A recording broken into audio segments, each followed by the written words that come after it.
बिस्मिल्लाहिर्रहमानिर्रहीम। डॉक्टर आरफ महमूद दा पंजाबी चैनल बग्गू गोशे सबसक्राइब करो ते नाल ही घंटी दे बटन नूं दबा दिओ ताकि मेरी आउण वाली हर नवीं वीडियो तुहानूं टाइम सिर मिलती रहे। ते अज एक नवीं पंजाबी नज़म तुहाडी खिदमत विच पेश कर रहे हैं। उम्मीद है कि तुहानूं पसंद आई होएगी। मेले दी जलेबी। नज़म दा सरनामा है मेले दी जलेबी।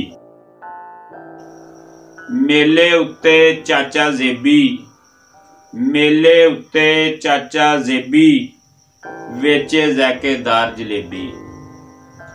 मेले उत्ते चाचा जेबी, वेचे ज़ैकेदार जलेबी। ते चिट्टी पीली लाल बनावे, चिट्टी पीली लाल बनावे ते मैदे चीनी नाल बनावे।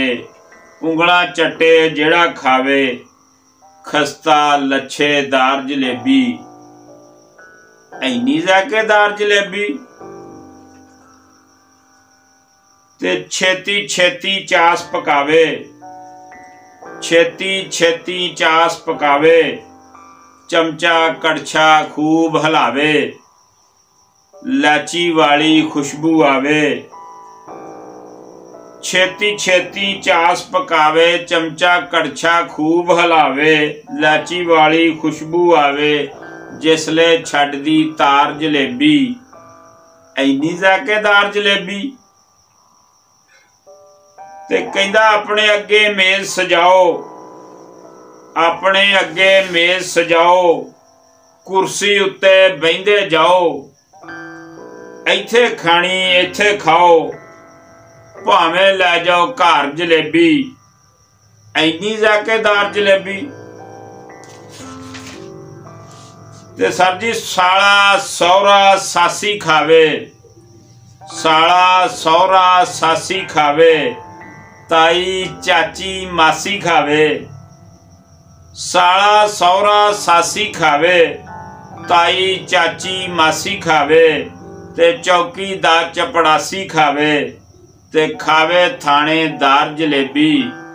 ऐनी ज़ैकेदार जलेबी। मेला फिर थके हारे, मेला फिर थके हारे। बोड़ा थले आके सारे, साफे परने हेठ खलारे। रल मिल खांदे यार जलेबी। ऐनी ज़ैकेदार जलेबी ते आल दुआले पैंदा गिद्धा, आल दुआले पैंदा गिद्धा। वेखो मिठा पप्पा रिद्धा, आल दुआले पैंदा गिद्धा। वेखो मिठा पप्पा रिद्धा।